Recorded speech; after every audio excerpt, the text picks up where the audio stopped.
Baghdad में खलीफा हारून रशीद की हुकूमत के दौरान अदल और इंसाफ का बोलबाला था। अगर किसी को कोई परेशानी होती या वह किसी के जुल्म का शिकार होता तो खलीफा का दरवाजा इंसाफ के लिए हमेशा खुला रहता। आज रमजान के 30 रोजे पूरे हो चुके थे। खलीफा हारून रशीद महल की छत पर अपने दरबारी वजीरों के साथ ईद का चांद देखने की कोशिश कर रहे थे। मतला साफ था, इसलिए चांद बड़ी आसानी से नजर आ गया। पूरा बगदाद शहर ईद की तैयारियों में लग गया। बाजारों में दुकानें सजने लगी, खरीदो फरोख्त की धूम मच गई। क्या अमीर क्या गरीब, सबके चेहरे जगमगा रहे थे। खलीफा की तरफ से गरीबों और यतीमों को मुफ्त में अनाज और कपड़े तकसीम किए जाने लगे ताकि कोई भी इस खुशी के मौके से महरूम न रहे। मगर क्या कोई सोच सकता है कि ऐसी खुशी के मौके पर बगदाद शहर में एक ऐसा शख्स भी है जो अपनी बदनसीबी का रोना रो रहा है।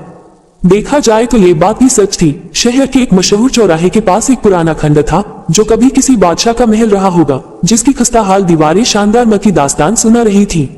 खंड में पानी की ठंडी फुव्वारे की फुकारें फिजा में बिखेर रही थी। फुव्वारे के पास एक चबूतरा बना हुआ था और उसके पास ही एक गोल लाल पत्थर भी खड़ा हुआ था। उसी लाल पत्थर पर वह शख्स खड़ा होकर चिल्ला रहा था और अपनी बदनसीबी की कहानी सुना रहा था। उसका नाम अब्दुल्ला था। वह रोजाना सूखे बगदाद के फुव्वारे के पास आता और गोल लाल पत्थर पर खड़ा होकर शहर वालों को अपनी बदनसीबी की दास्तान सुनाता। वह कहता, सुन लो ए बगदाद की खुशनसीब बाशिंदों, मैं इस दुनिया का सबसे बदनसीब इंसान हूँ। मेरी जिंदगी इस सूखे बगदाद के फुव्वारे जैसी है जो सिर्फ नजर आता है लेकिन किसी काम का नहीं। मेरे पास एक दीनार भी नहीं है। उसकी आवाज में आह थी और उसने ईद के चांद की ओर इशारा किया। न इस खुशी के मौके पर दाना पानी का इंतजाम है, शायद मेरी जिंदगी इस वीरान खंड में खत्म हो जाएगी। उसने अपने सिर पर हाथ मारा। चौराहे से गुजरने वाले राहगीरों के लिए ये रोजाना का नजारा बन चुका था और सभी उसे नजरअंदाज करते हुए वहां से गुजर जाते। एक दिन एक दरवेश वहां से गुजरा जो गा रहा था, क्या भरोसा जिंदगी का, आदमी बुलबुला है पानी का। अब्दुल्ला के कानों में उसकी आवाज पड़ी। वह तुरंत दरवेश से मुखातिब हुआ, ए नेक इंसान, मगर यहाँ तो अपनी जिंदगी इस सूखे फुव्वारे जैसी है जिसमें पानी ही नहीं है, और अगर पानी नहीं है तो बुलबुला कहाँ से आएगा। दरवेश ने जवाब दिया, मायूस मत हो बंदे, मैं देख रहा हूँ कि तेरे दिन बहुत जल्द पलट जाएंगे। इतना कहकर वह आगे बढ़ गया। एक दिन अब्दुल्ला जैसा रोजाना चौराहे पर खड़ा था और अपना दुखड़ा रो रो कर सुनाता था कि एक जनानी कड़ी आवाज ने उसे चौंका दिया, तुम काहिल और कामचोर इंसान हो। अब्दुल्ला की बीवी गुलनार उसे घूरते हुए नजरें गड़ाए हुए थी। फिर बोली, दुनिया में काम करने वाले के लिए काम की कोई कमी नहीं है। देख, मुझे अकेले इन बच्चों का पेट पालना पड़ता है। 4 बच्चे गलीज कपड़ों में नार के पीछे खड़े झगड़ रहे हैं। कम से कम अपनी औलाद का तो ख्याल करो। तू फिर आ गई मेरी परेशानियों में इजाफा करने। अब्दुल्ला बेजार होकर बोला, जाने मेरी हालत कब बदलेगी। कामचोर और काहिल इंसान की तरह सिर्फ बोलने से हालत नहीं बदलती। कोई ध्यान का काम करो। खलीफा के दरबार में जाओ, तुम्हें किसी काम पर लगा दिया जाएगा, या फिर दरबार में पहुंचकर कोई राह निकालो। इस तरह चिल्लाने से और अपनी बदनसीबी की कहानी सुनाने से कुछ हासिल नहीं होगा। इस बर्बादी के तुम खुद जिम्मेदार हो। हाथ पांव हिलाओ। खुदा ने 2 हाथ दिए हैं काम करने के लिए, दिमाग है सोचने के लिए। कुछ भी काम करके पैसा हासिल करो। गुलनार ने अपने दिल की भड़ास निकाली। 2 दिनों से नान का एक टुकड़ा भी मुंह में नहीं पड़ा। बच्चे भूख से तड़प रहे हैं। बेहिस इंसान। अब्दुल्ला बोला, तू समझती है कि मैं काहिल और कामचोर हूँ? अरे पगली, मेरी यह हालत देखकर कौन खुदा का बंदा मुझे काम देगा। देख, क्या मैं बोझ उठाने के लायक हूँ? मैं कमजोर और नातवा हो गया हूँ। जब से मैंने वह हैरत अंगेज और अनजाना ख्वाब देखा है, मेरा चैन और सुकून गारत हो गया है। रातों को जब भी बिस्तर पर सोता हूँ वही ख्वाब नजर आता है। ये ख्वाब शायद मेरी जान ले लेगा। मैं खुद बहुत आजिज आ चुका हूँ। अब तो मैं दिन में भी किसी दूसरी चीज के बारे में सोच नहीं सकता। मुझे अब किसी भी सूरत में काहिरा जाना चाहिए, शायद मेरी तकदीर वहीं बदलेगी। गुलनार आग बगौला होकर बोली, बेवकूफ आदमी, तुम काहिरा जाओगे सिर्फ इस ख्वाब के लिए जिसका कोई सिर पैर नहीं। ख्वाब झूठे होते हैं जिनका सच से कोई ताल्लुक नहीं होता। मैं खूब समझती हूँ तुम अपनी बीवी बच्चों से पीछा छुड़ाकर काहिरा भाग जाना चाहते हो, मगर कान खोलकर सुन लो, हमें छोड़कर भागने की कोशिश मत करना, वरना मैं तुम्हारी शिकायत खलीफा हारून से कर दूंगी और तुम जेल की 4 दीवारी में बैठकर पत्थर फोड़ोगे। और हाँ, एक बात और, कहा जाता है अपने मजे के ख्वाब का किस्सा अब मुझे मत सुनाना, समझे। इतना कहकर गुलनार खंडराई और उसके पीछे 4 बच्चे भी चले गए। गुलनार मिट्टी के बर्तन बनाती और उन्हें बाजार में बेचकर अपनी और बच्चों की गुजर बसर करती। अब्दुल्ला आसमान की तरफ मुंह उठाकर बड़बड़ाया, अब तो मुझे दिन में भी काहिरा जाने का ख्वाब नजर आने लगता है। हर पल, हर लम्हा, दिन हो या रात, इसके कानों में बस एक ही सदा आ रही थी, काहिरा जाओ, काहिरा जाओ। वहीं जाकर तुम्हारा नसीब जागेगा, तुम्हारे दिन फिर जाएंगे, दौलत तुम्हारे कदम चूमेगी। बीवी फटे पुराने कपड़ों की बजाय रेशमी अतलस और कढ़ाई वाले कपड़े पहनेगी। बच्चे शहजादे की तरह रेशमी कपड़े पहनेंगे। खाने के लिए लजीज पकवान होंगे, रहने के लिए बड़ा सा मकान होगा। लेकिन थोड़ी देर बाद वह हकीकत की दुनिया में वापस आ गया और सोचा, गुलनार ठीक कहती है, ख्वाब की हकीकत क्या होती है। सिर्फ एक ख्वाब देखने के बाद काहिरा जाने का मुश्किल सफर करना सरासर नादानी के सिवा कुछ नहीं।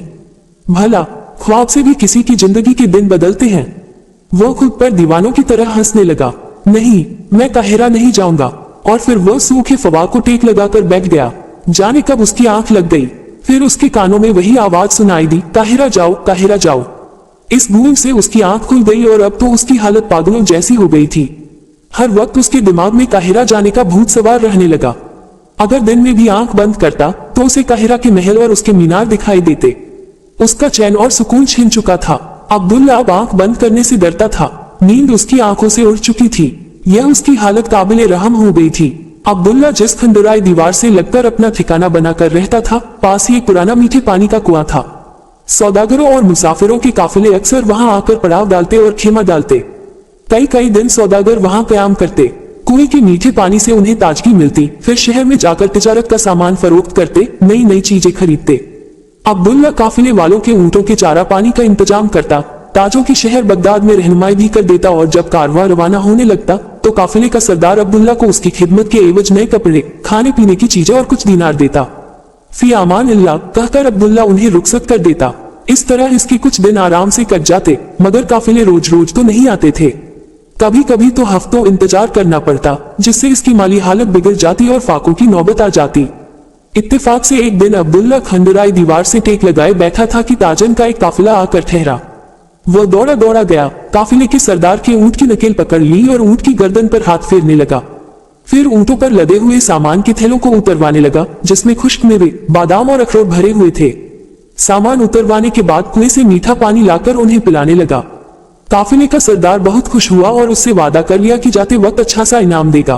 काफिले का कयाम वहां कई दिन तक रहा। सौदागर अपना सामान शहर के बाजारों में लेकर निकल जाते और खरीदो फरोख्त करते, साथ ही खलीफा की खिदमत में कीमती तोहफा पेश करते। फिर जब काफिला रवाना होने लगा तो सरदार ने अपने वादे के मुताबिक अब्दुल्ला को बहुत सारा इनाम दिया और कहा, आइंदा जब भी हमारा गुजर होगा हम यही कयाम करेंगे और तुम्हारे यहाँ का मीठा शरीन पानी नौश फरमाएंगे। अच्छा खुदा हाफिज, अब हमारा काफिला काहिरा की तरफ कूच करेगा। वह चौंक गया। क्या कहा, काहिरा? अब्दुल्ला के मुंह से बेसा निकला। हाँ, सरदार ने जवाब दिया। उसे अपने कानों पर यकीन नहीं आ रहा था। अब हमारा काफिला काहिरा की दिशा में बढ़ने वाला था। तभी अब्दुल्ला को अपना ख्वाब याद आ गया। उसने सरदार से कहा, मैं भी काहिरा जाने की ख्वाहिश अपने दिल में रखता हूँ, मुझे भी अपने साथ काहिरा ले चलो। मैं आपकी खिदमत करूंगा, मेरा बहुत बड़ा काम हो जाएगा, आपका एहसान मुझ पर कर्ज रहेगा। काफिले का सरदार एक पल को सोचता रहा, फिर बोला, मेरी एक शर्त है, रास्ते में तुम काफिले के ऊंटों की देखभाल करोगे। मंजूर हो तो चलो। अब्दुल्ला फौरन राजी हो गया। वह ऐसे ही किसी मौके की तलाश में था और कुदरत ने खुद ही मौका प्रदान किया था। वह चुपके से काफिले के साथ रवाना हो गया, बिना किसी को बताए। अब्दुल्ला ने बगदाद को अलविदा कहा और काफिले के साथ चल पड़ा। जाते हुए वह एक उजड़े हुए खंडहर के पास से गुजरा। कई दिनों की मुसाफत के बाद आखिरकार उनका काफिला काहिरा की सरहद में दाखिल हो गया। काफिले के सरदार ने निगबानों को अपना मकसद बताया और उन्हें शहर में दाखिल होने की इजाजत मिल गई। सुबह हो चुकी थी और काहिरा के बाजारों में हलचल शुरू हो गई। काफिले में शामिल ताजर खादिम की मदद से अपने सामान लेकर बाजार की ओर चल पड़े। बाकी मुसाफिर अपने अपने घरों की तरफ रवाना हो गए। काफिले का सरदार भी अब्दुल्ला को खुदा हाफिज कहकर एक दिशा में चल दिया। जब काफिले के सभी लोग एक एक करके चले गए तो अब्दुल्ला तन्हा रह गया। खुले आसमान के नीचे सूरज सर पर चढ़ चुका था। उसे समझ में नहीं आ रहा था कि इस अजनबी शहर में कहां जाए। ऊपर से उसे भूख भी लगने लगी और उसकी जेब में एक फूटी कोड़ी तक नहीं थी। उसने खुद को संभालते हुए सब्र किया। चलते चलते उसे एक प्याव दिखाई दिया जहां उसने जी भर के पानी पिया। उसे थोड़ा ताजगी का एहसास हुआ और फिर वह बेमकसद शहर की गली गली में अजनबी निगाहों से सब कुछ देखने लगा। आखिरकार सफर की थकान ने उसे घेर लिया और वह थककर एक हवेली जैसे मकान के दरवाजे पर बैठ गया। उसे कुछ राहत हुई, फिर बैठे बैठे लेट गया। जल्द ही उसे नींद ने अपनी आगोश में ले लिया। ना जाने कब तक सोता रहा। नींद में उसे ऐसे लगा जैसे कहीं तूफान आ गया हो। फिर तेज तेज आवाजें आने लगी। चलो उठो बदमाश, यहाँ से। अब्दुल्ला ने सोते हुए एक कहर आलू आवाज सुनी जो उसे कानों में कहीं दूर से आती हुई महसूस हुई। वह चौंक कर उठ बैठा और हैरत से आंखें फाड़कर देखा, सामने कोई खड़ा था। लिबास से वो कोतवाल लगा जो खुशमगन निगाहों से उसे घूरे जा रहा था। इसके हाथ में एक मोटा सा डंडा था। अब्दुल्ला घबरा कर खड़ा हो गया। अब मेरी सूरत क्या देख रहे हो? तुम्हें सोने के लिए क्या यही जगह मिली थी? नामाकुल इंसान, अभी लेने के देने पर जाएंगे। हाँ हुजूर, अब्दुल्ला सहम कर बोला। कोतवाल ने एक नजर इसके हुलिये पर डाली और तंजिया हंसी हंसने लगा। मैं सब समझता हूँ, आखिर में काहिरा के सबसे बड़े काजी का खास आदमी हूँ। मुझे मालूम है तुम बगदाद से यहाँ आए हो, बोलो ठीक कहा ना? हाँ हुजूर, अब्दुल्ला ने दबी सी आवाज में जवाब दिया। मैं सब समझता हूँ, तुम भीख मांगने के मकसद से यहाँ आए हो। मैं यहाँ का कोतवाल हूँ, मैं सब जानता हूँ। पूरा काहिरा तुम जैसे फकीरों से भरा पड़ा है, पता नहीं कहाँ से कमबख्त चले आते हैं। मैं यहाँ भीख मांगने नहीं आया, मैं तो बस अपना ख्वाब। चुप रहो, बहानेबाजी मत करो, कोतवाल गुस्से से चिल्लाया और हाथ में लिया डंडा जमीन पर पटका। एक दिन सबको जेल में बंद कर दूंगा, हा हा हा। इतना कहकर कोतवाल ने अपनी लटकी हुई मूंछों को बल दिया और अब्दुल्ला को धकेलते हुए सड़क पर ले आया। वह बेबसी से मिन्नतें करने लगा, मगर कोतवाल ने एक न सुनी और उसे ले जाकर जेल में बंद कर दिया। जेल की कोठरी में जाकर अब्दुल्ला एक कोने में खामोशी से बैठ गया। फिर चारों तरफ नजरें घुमाई। वहां पहले से ही इस जैसे और भी कई लोग किसी जुर्म में कैद थे। वह सोच में पड़ गया, या खुदा, कहां फंस गया? इस ख्वाब के चक्कर ने तो मुझे मुसीबत में डाल दिया। इलाही, यहाँ मेरी किसी से जान पहचान नहीं, न किसी किस्म की सहायता। कौन मेरी मदद को आएगा? इस कैद खाने में तो जिंदगी खत्म हो जाएगी, मेरे बच्चे यतीम हो जाएंगे। इससे तो अच्छा मैं बगदाद में था, जहां मैं आजादी से रहता था। उसने अपने आप पर मलामत की। हाय किस्मत, ये दिन भी देखना लिखा था। दूसरे कैदी उसे हैरत से देख रहे थे। इस तरह कैद खाने में कई दिन गुजर गए। इस दौरान उसे किसी पल चैन न मिला और वह ख्वाब जो वह हमेशा देखा करता था, एक दफा भी दिखाई नहीं दिया। अलबत्ता नींद में वह बराबर करवटें बदलता रहा। फिर एक दिन वही कोतवाल कैद खाने में आया।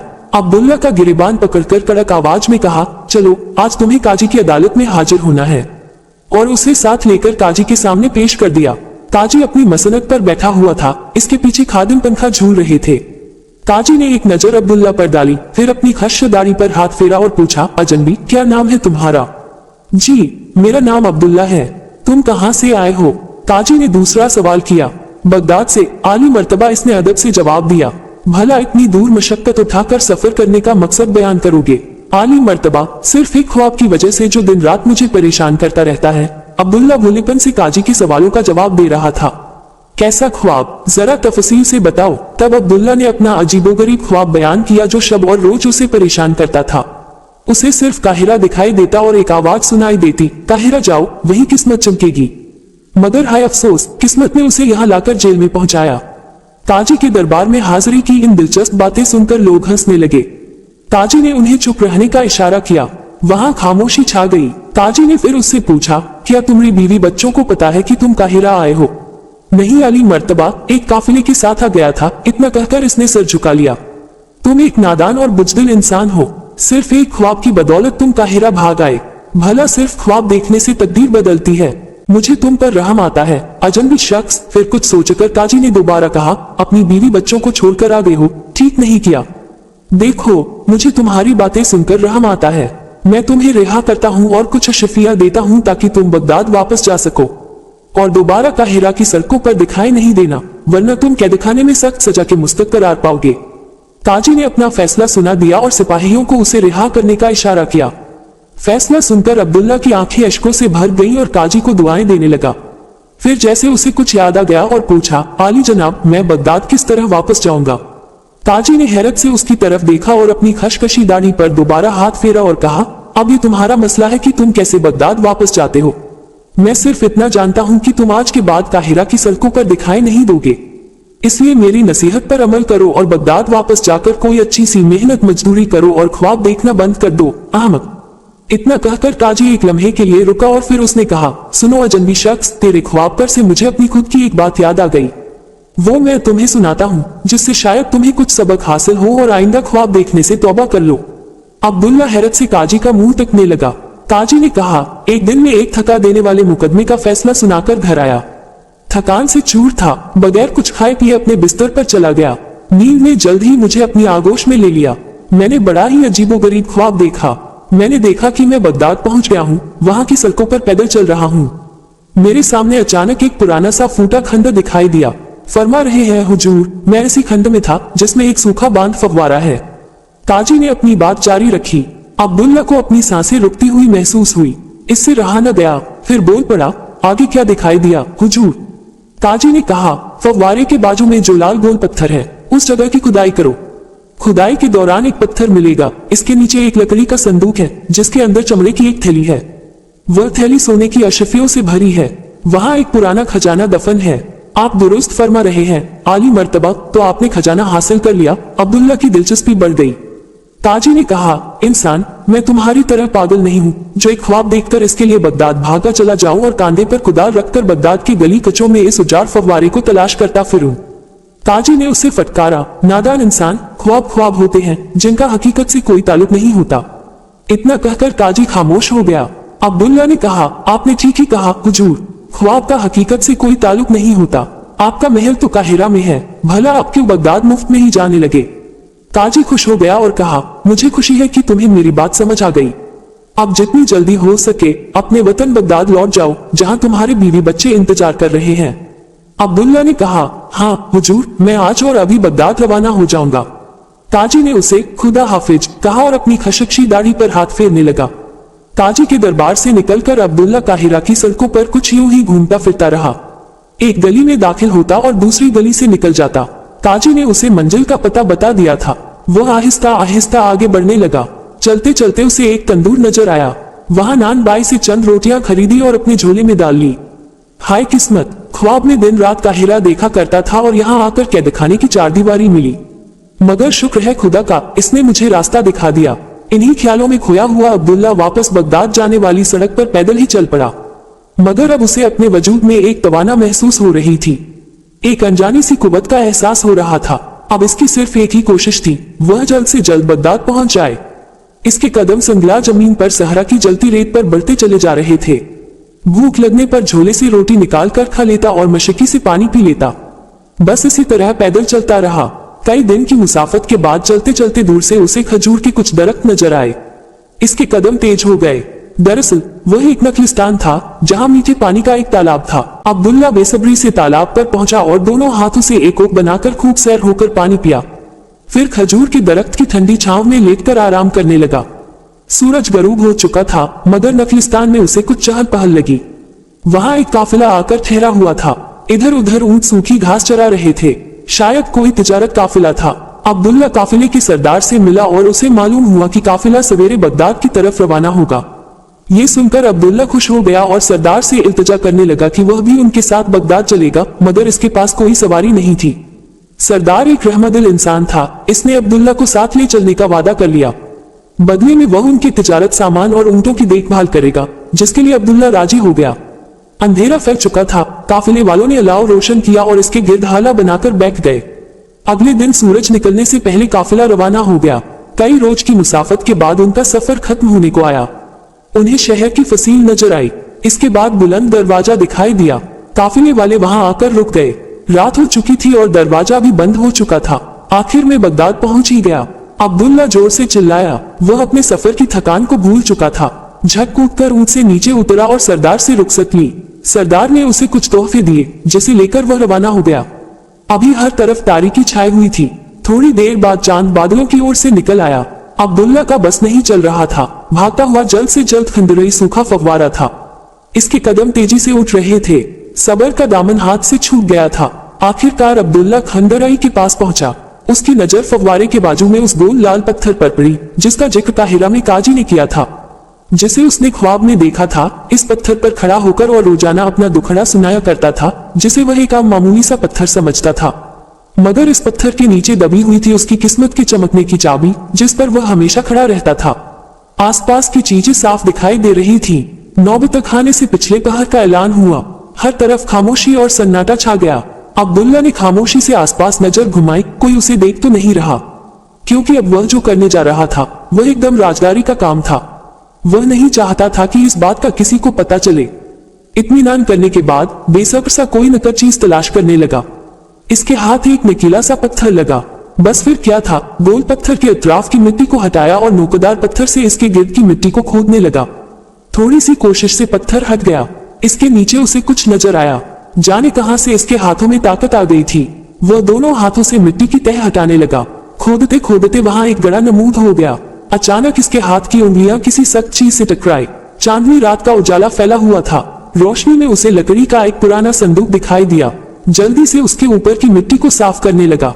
संदूक ज्यादा बड़ा नहीं था। झट से उसे गड़े से बाहर निकाला। संदूक में एक पुराना कुफल लगा हुआ था, जिसे नके पत्थर की एक ही मार ने तोड़ दिया और संदूक को एहतियात से खोला। इसके अंदर एक चमड़े की थैली थी। अब्दुल्ला ने बेचैनी से चमड़े की थैली को संदूक से बाहर निकाला। थैली काफी वजनदार थी। थैली का मुंह चमड़े की डोर से बंधा हुआ था। थोड़ी सी कोशिश से वो खुल गया। तभी कोई चीज थैली से निकलकर इसके पैर पर गिरी। अब्दुल्ला की नजर पैर पर पड़ी। वह सोने का एक सिक्का था, जो चांदनी रात में चमक रहा था। इसकी बाछी खिल गई। उसे काहिरा का वो काजी याद आ रहा था, जो ख्वाब को एक मजाक मानता था। अगर वह अपने ख्वाब को सच समझता और बगदाद आता, तो यकीनन उसे दौलत मिलती। वाह रे नसीब, ये दौलत मेरे हिस्से में लिखी थी। चमड़े की थैली, सोने की अशरफियां, हीरे जवाहरात और मोती भी शामिल थे। उसने चमड़े की थैली बांधकर कांधे पर रखी और खामोशी से खंडराई फासले पर एक दरख्त की आड़ से खलीफा के जासूस अब्दुल्ला की सारी नकल हरकतें देख रहे थे। जब अब्दुल्ला वहां से चला गया, तो दोनों जासूस दरख्त की आड़ से निकले और फव्वारे के पास खोदी हुई जमीन को देखा। फिर वे खामोशी से खलीफा के महल की तरफ लौट गए। दूसरी तरफ अब्दुल्ला खंडराई और आहिस्ता से अपनी बीवी गुलनार को पुकारने लगा। गुलनार कुटिया से बाहर निकल आई। इसके चेहरे का रंग बदल गया। क्यों चिल्ला चिल्ला कर आसमान सर पर उठा रहे हो? जहां गायब थे वहीं डूब मरो, गुलनार ने कहा। अब्दुल्ला नर्म लहजे में बोला, तुझे अब कुछ करने की जरूरत नहीं। जरा चुप रह तो सही, कुछ बोलूं, अपनी जुबान को आराम दे। गुलनार उसे घूरे जा रही थी। अब्दुल्ला ने मुस्कुराते हुए कहा, खुदा ने हमारी दुआ सुन ली है। आज से, बल्कि अभी से, हमारा शुमार अमीरों में होगा। तेरे कानों में सोने के जेवर और हाथों में हीरों के कड़े होंगे। गले में नौलखा हार होगा। हमारे बच्चे पुराने कपड़ों की बजाय शहजादों की तरह रेशमी लिबास पहनेंगे। घर में काम करने वाले गुलाम होंगे। खाने पकाने के लिए खदमा होगी। तू मुझे कामचोर नक कहते आए है, मगर अब मैं बगदाद का मालदार तरीन शख्स हूँ।